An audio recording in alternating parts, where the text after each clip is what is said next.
Hello and welcome to the MECERN podcast. This is the podcast where we talk to MECERN members and associates about their current and ongoing research into the medieval world of Central Europe. I'm Karen Culver, and today it is my great pleasure to meet and talk with Leslie Carr-Riegel about her research into the Right of Reprisal, which is a customary law of international trade. Leslie grew up in the US and studied at Kalamazoo College in Michigan before transferring to complete her BA degree at the American University in Rome. She took an MA from the University of Durham with a thesis titled The Power of Poo, Waste and the Medieval Environment, a comparative study of three cities, Siena, London and Gdansk.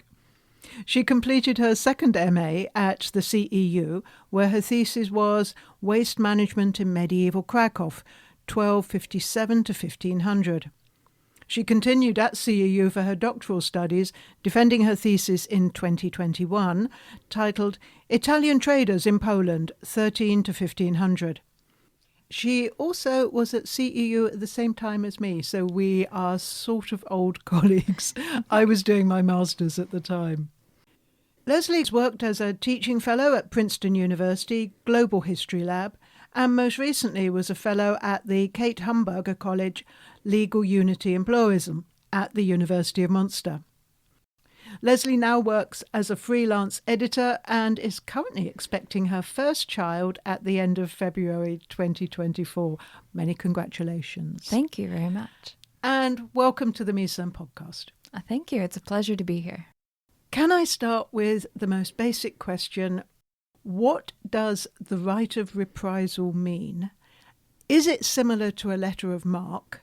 And was there any connection with retaliation?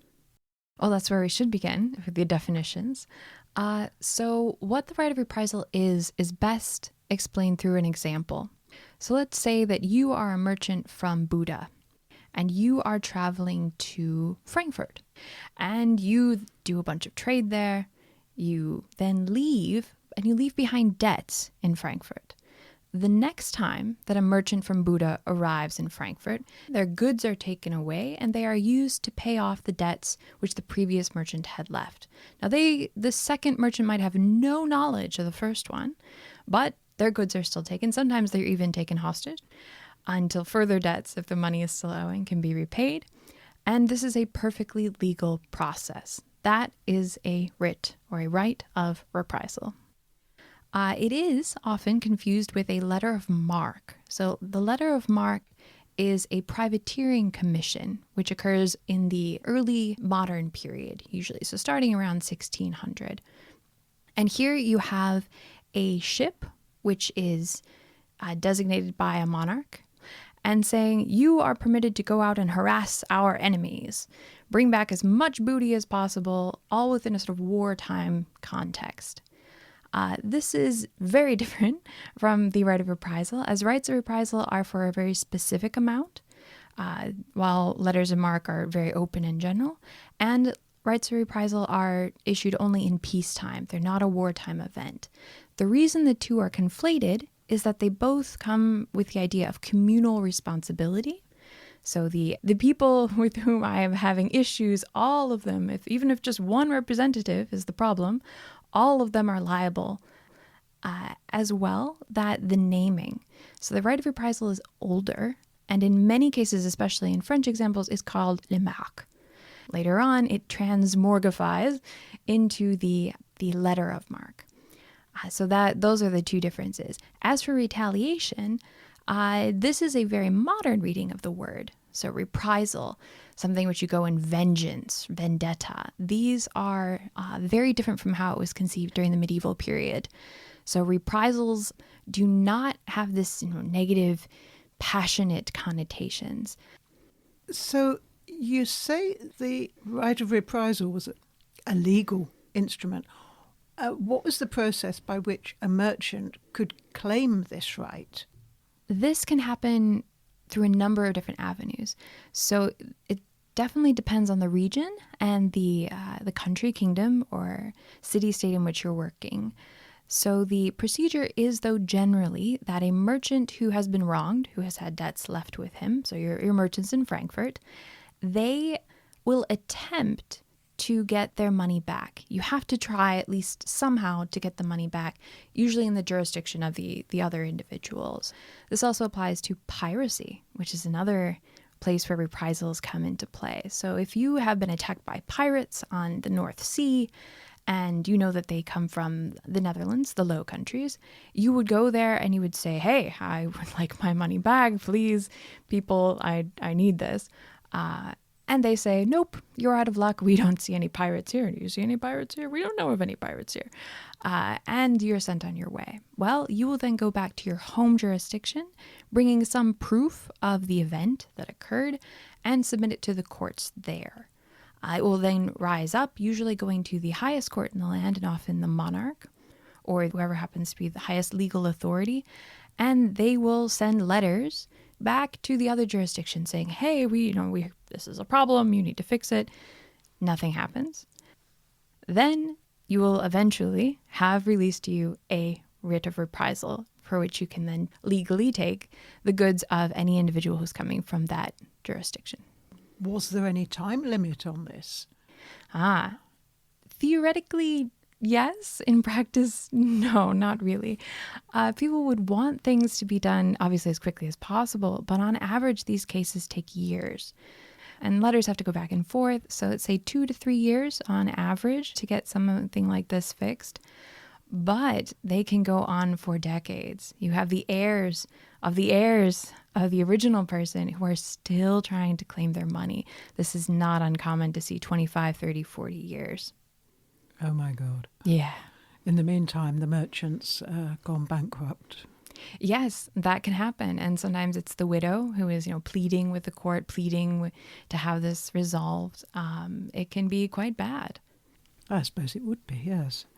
I know from reading some of your papers that you are researching this with the aim of writing a monograph on the subject.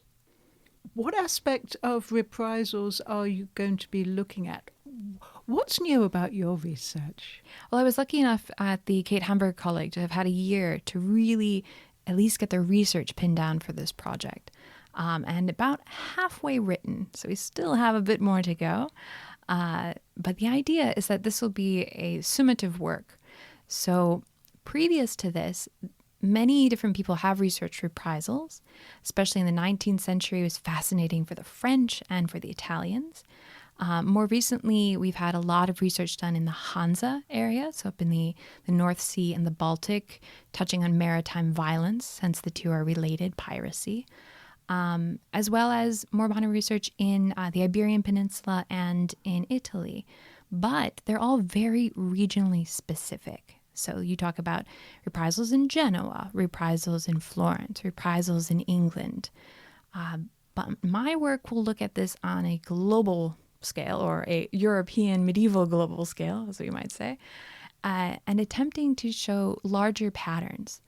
How did this operate across many fields, across many jurisdictions, and what are the general rules of engagement when dealing with reprisals? And was it very different throughout Europe? This gets back to my original question, why I started on this road to begin with. What the usual thesis that I was presented with was that reprisals were a part of lex mercatoria, so the law of merchants or merchant law, which was essentially ubiquitous across all of Europe. And to me, that sounded absolutely ridiculous. This is medieval times. There's so many things which are completely divergent. It's very strange to have something which would be that common across such a vast area, even today, especially back in the past. And so I set out to prove that, this theory was just bonkers. However, when I got into the actual research, I was really startled to find that it does tend to be very, very similar as a practice across Europe, going from Norway to Serbia to Italy to England. Almost everywhere you have this same practice going on. I can only think that the practice was the same because merchants were travelling from Buda to Frankfurt, and therefore they took the ideas with them. In some ways, yes, we do see immediate crossover between different regions. But more than that, it seems to be that it was a common answer to a common problem. Having credit was necessary, especially for long distance trade, which most of what reprisals are about. Because you have reprisals, they tend to be between two different jurisdictions. So two different countries, two different city-states. But you have an issue when you can't get the debts back, right? Because they've left, they've gone, or they're pirates. You never saw them to begin with, or they came and conked you over the head and ran off with your money. How do you get it back? So this is a common problem across Europe, and the answer to it was communal responsibility. We will apply, if you, from whatever jurisdiction, do bad things here in our town, all of you will suffer. And in this way, attempting to both limit the number of people who would be willing to do that and to actually get the money back when it was taken. So if it was an answer to a common problem, what about other trading merchant issues? I'm just thinking of weights, measures, currencies, the amount of silver in a coin.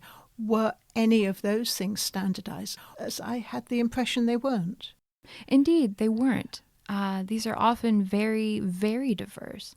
Even within a country, you can have different pounds, which are different amounts, right? The actual weight of this are the volumes which you're dealing with. A ton is a different ton here and a different ton there, similar to how today we have imperial measurements and metric. All of them working simultaneously. Imagine that multiplied by thousands. So it's very complicated and very complex. Similarly with coinage, you have different metal ratios and unpredictable sometimes metal ratios between different types of coins, thalers as opposed to ducats, as opposed to grossi. All of these can be somewhat calculated because people did calculate them and there were exchange rates. And they float, similar to how we have today, depending on how much coinage is coming in, how much is going out, and the deemed amounts which are within them, gold, be it gold or silver. But it was incredibly complicated. Reprisals, on the other hand, were less so. In fact, they are far more generalized as a practice, as a legal practice, as opposed to a much more physical element like coins or poundage. Yeah, I can sort of see that. And I suppose the merchants would turn up once a year and the trading in weights and measures would be carried out every single day. Mm-hmm. So you've got a merchant who leaves a debt, and then a merchant from the same town, community, goes and is relieved of his funds to repay the debt. The example you've given is someone from Buda trading in Frankfurt leaves the debt. The next time a Buda merchant goes to Frankfurt, they have their goods impounded to pay for the debt.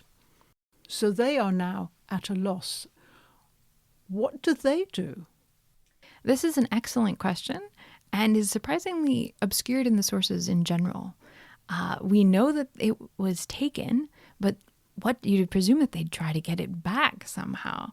We do certainly have letters of complaint sent back to Buda, in this case being like, hey, this is what happened to me. Can anyone find the original merchant guy and get him to pay off this debt? So that happens.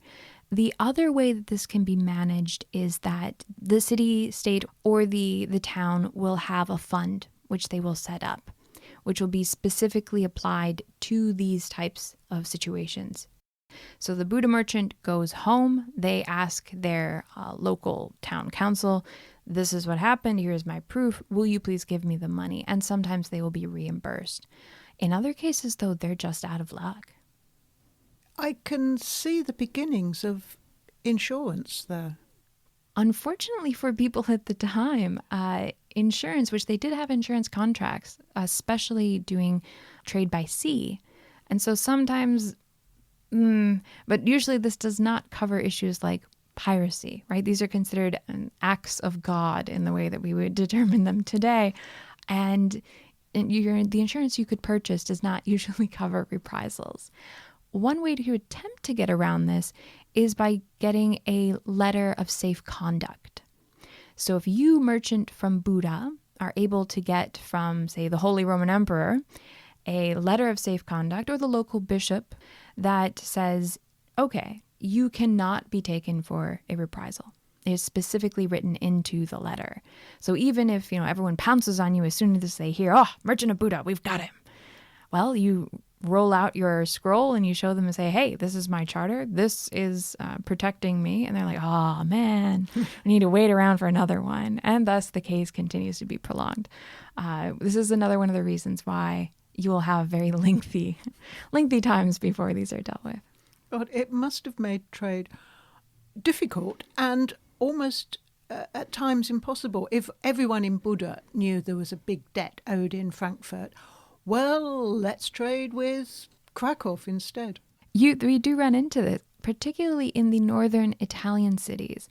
So let's say between Siena, Padua, Bologna, Florence, they have ongoing reprisals, counter reprisals, because this happens too. You took our person's goods. That doesn't seem fair to us. We will show a counter reprisal. And so back and forth, back and forth. To get around this, certain towns would have bilateral treaties that they would set up saying, doesn't matter what happens, no one takes reprisals, just to avoid this situation. It tends to happen between two towns which trade with each other a lot. And indeed, if they had these tit-for-tat reprisals constantly ongoing, then it would sort of decimate trade in general. For that, you have these treaties set up. Another way to manage it, and this is done in the Mediterranean between generally the kingdoms of Aragon and Castilla and the French trading towns on the coast, Montpellier or Narbonne, that they would have a special tax set up, specifically set aside to deal with reprisals. So everyone pays, say, 1-2% charge, and then anytime there's an issue, again, they're able to dip into those funds and pay off the other side. But yes, it was in some ways an impediment to trade. But the other option is if we don't have this mechanism to try to deal with debt and credit issues, then who do we trust? How do we know that the next time I go, well, that then this merchant from Buda might still leave behind debts? Every merchant from Buda would leave behind debts. So it's a very chicken and egg kind of problem. You've talked about the community typically being the town or the city from which the merchant came from and was trading in. Was it always a town or city, or were there other forms of community? I suppose really the question is, what's the definition of a community with regard to the right of reprisal? And this is a very good question. It goes somewhat to the heart of the entire thing. Who is communally responsible? And this is actually the chapter I'm working on now, which deals very much with citizenship and the formation of the idea of a citizen or an individual and their attachment to a community. So what we see from the source base is that it, especially at first, but also through most of the period, it is the town. It is your more local community. It's not all Frenchmen, right? It's not all Hungarians. It's not all Poles who are being brought into this issue. It's those from Paris, those from Buda, those from Krakow. These are the ones who are designated in the writ itself. So in the issued declaration of reprisal, it specifies who and where specifically the individuals who are coming from are the ones who are liable. Now, the actual size of that community can depend on the community itself. So this is easier to see in the Italian city-states. So you have Florence, for example, very popular reprisal place, both having them issued against and issuing them themselves.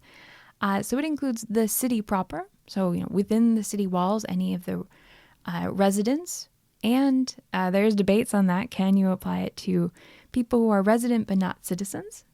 The general, it comes down to, yeah, you can apply it pretty much to everybody, which is quite interesting. But it also includes their contado, or the hinterland around the city.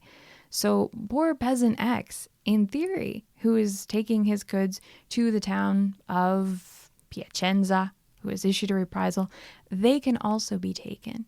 And this even though they're not from Florence, they are under their dominion, and therefore it can be applied to them. If we look at this in other circumstances, we will see different gradations, often through the knowledge of the other area. So what do I mean by that? You have a merchant from Norway who comes and leaves behind debts in London. Now, they're from a specific town in Norway. They're not from, the entire country. But the writ of reprisal will be issued against all Norwegians. So there, sometimes you have the entire kingdom who is theoretically this is applied to. Now, probably the merchants who are arriving in London tend to come from maybe 1, 2, 3 different places in Norway. But it is applied to all of them in theory. So this seems to occur when you have less knowledge about the region. It's further distant, right? This isn't somewhere that you trade with all the time. If the English were applying this to a French case, they would say, the people in Bordeaux, people in Calais, very specific.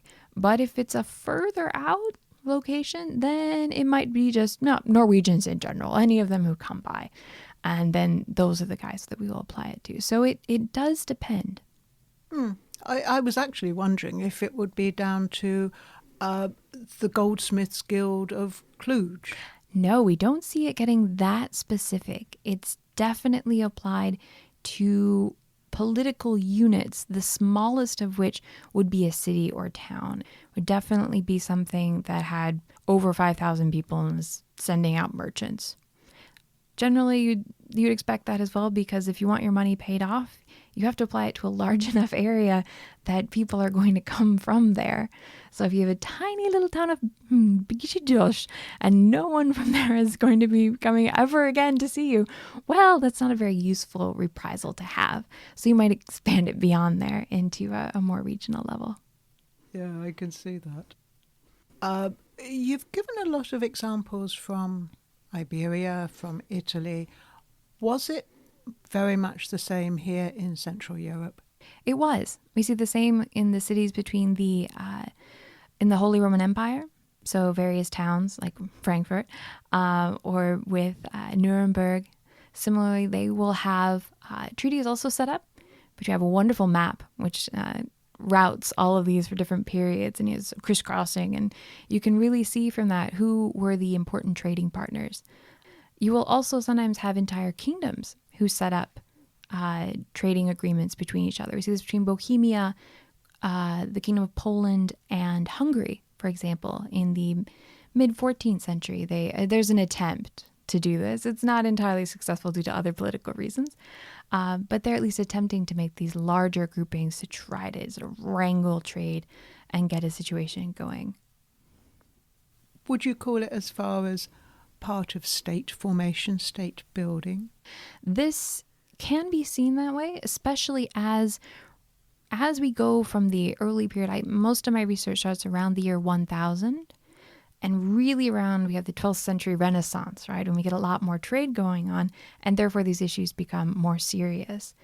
But we see a development over time, which by the 15th and definitely into the 16th century, that reprisals become fewer, especially into the 17th century. Then they start to really peter off. And that is as we see the early modern state formation. We also see that the highest echelons of power, the highest judicial authorities, the king, the Senate, the Doge, these are the individuals who are dealing more and more with these problems, who are the only ones who can. They're now considered larger international issues of diplomacy, issues of state. And indeed, that is a clear sign of state formation. Where earlier an individual judge might be able to issue a reprisal for some town between Frankfurt and Buda, now it has to go all the way up to the king, and they are the one who is the only legitimate authority to release these. And if the king every 5 minutes is being asked for right of reprisal, maybe the king will finally think, let's make a treaty with the kingdom next door. You do sometimes. That is actually a good test that could be a litmus test for how many reprisals were issued, and then do we see some sort of change. In general, reprisals are not super common because they only deal with really high amounts. Now, this isn't legislated anywhere specifically, but it tends to be if you're dealing with 4 ducats, 4 florins, that's not enough for you to go through the effort of attempting to get a reprisal. It costs, right? It costs time. It costs money. You need lawyers are often involved, or at least paperwork, so that you don't tend to see it unless it's a really high amount. So 500 florin, 1,000 florin, sometimes into the tens. I've seen hundreds of thousands of florins or ducats on the line. And those things a monarch would take interest in, because that is a lot of money on the table that belongs to your people and potentially to your tax base. If the monarch, the big boss of the country, was getting involved, did politics play a part in it at any time? It can, definitely. I don't have a good example for Central Europe as such. The best one I can think of is the 100 Years' War across the Channel between France and England. This is the clearest. There are definitely ones for Central Europe. This is the clearest example where we can show the flip-flop between peace and war. So as I said earlier at the beginning, reprisals are not issued during times of war, right? Then, I just grab the booty and run. But during times of peace, they are. So when you have a short stoppage in the 100 Years' War, suddenly there's a burst of reprisals, which may or may not be granted depending on how much the monarch wants to retain the peace and how much they want to say, screw it, we're going back. So those things you can definitely see a political element. It also matters who is asking for the reprisal. So there you see much more as a local politics. If it's someone who is the monarch wants to have, on their good side, say the king of Hungary wants the Buda merchants to be behind him. Maybe he needs some more loans, as occurred very often in Hungary during that period. Then he would be much more willing to issue reprisals. You'll see that we can at least tangentially apply that was happening. So with the time and geography mapping of reprisals, you would actually understand an awful lot of politics, trade routes, peace, war. It does. Yes, very much so. It's a nice window into, which is probably why it's hard to research. There's so many different avenues you can go down, so many rabbit holes, which is why I'm hopeful that this work will be useful for other people who might be able to take it and run with it in some other way. I'm sure. We've talked about reprisals for a debt. We've talked about reprisals after theft or piracy. Was that all there was, or were there any other reasons for having a reprisal? In general, they tend to be for debts or piracy, robbery as well. So not just water, on water, but also on land. Robbers, the same thing. But there is a very special, my favorite, category to which these also apply, and that is doweries. The money that the groom is owed from the bride's family. Now, this is a type of debt, but it's a very specific one. And we see a number of reprisals related to these. So the dowry was not paid. And these are not, again, your local village maiden. These are duchesses. These are princesses. These are very wealthy women who are moving back and forth across jurisdictions. So again, usually between one country to another. And for some reason, the dowry is simply never paid over. And these will be brought up, and there are quite a surprising number of reprisal cases related to them. What a way to start a marriage. Indeed. God. So what happened? Did the debt get paid off? And what happened if the marriage, one of the partners died early? Well, as it's a marriage contract, even if the individual died, as long as the marriage was carried out, consecrated, then the money is still owed. So you would still have to go through with that. I always had the impression that actually the widow got the dowry. Generally I was speaking of the bride passing away. Yes, if the groom passes away, the idea is that the dowry is her insurance policy, right? It's the money, at least a portion of it, if not the entire amount, is reserved for her and her children, her minor children. So yes, in general, the wife should, or the now widow should have the money. But if the dowry was never paid, well, she's kind of out of luck. Yeah, that's another rabbit hole. That is another worthy place of research. Yes. Timing wise, again, these tend to be, some of these are very long cases, especially because both families, I mean, we're talking the highest echelons, tend to have money so they can fight them, right? They can attempt not to have to pay them. They didn't pay it originally, so they probably don't want to now. So they can be quite drawn out cases. So I'd say on average 5-10 years. I've seen one as long as 100 years, which eventually is never paid off. So this can go on for quite a while. Oh my God. The grandchildren still trying to get grandmother's dowry. Yes, this does happen. God. For my final question, thinking more about the high level at which the reprisals were authorised, so by the king or senior duke, does the fact that they existed indicate that there was a high level of rule of law, as we would now call it, or actually quite a low level of rule of law? That is a very intriguing question. I would tend to say it indicates a higher level of rule of law. My work covers the full span, or is attempting to cover the full span of the history of reprisals. So looking back from the ancient period all the way through to the modern. And what we see in general is a moving away from what we call self-help. So an individual who goes out and says, all right, the guy in Frankfurt, someone from Buda took my money, we're beating up the next dude who comes from Buda and we're taking his stuff, all on their own. That's true self-help, and is not legal in almost any system. It was still done, though, during the earlier periods, but it's not legal.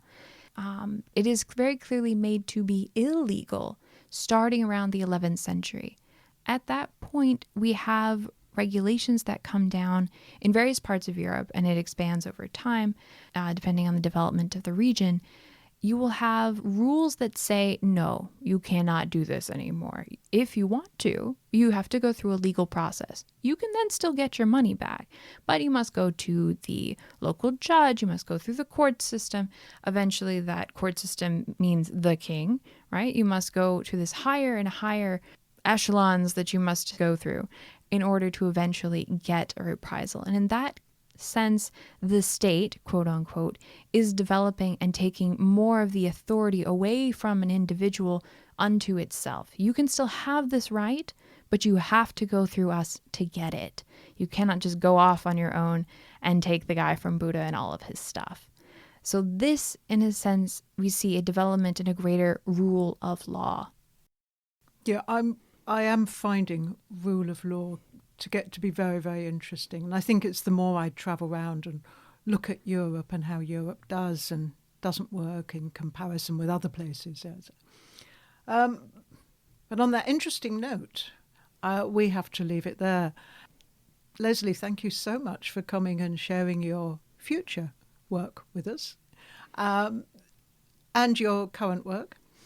It's been absolutely amazingly interesting, particularly for me, because I've got a slight business background. Well, thank you so much for the invitation. This has been lovely. I always geek out on speaking about my work. Well, thank you for your time. Today I've been talking to Leslie Carr-Riegel about her research into the Right of Reprisal, a customary law of international trade. I hope you found it as interesting and enjoyable as I did. And if you or your colleagues are doing research into the medieval world of Central Europe and you would like to talk about it to other MECERN members, please do contact me through the MECERN board or MECERN website administrator. I'm Karen Culver for the MECERN podcast. Thank you and goodbye until the next time.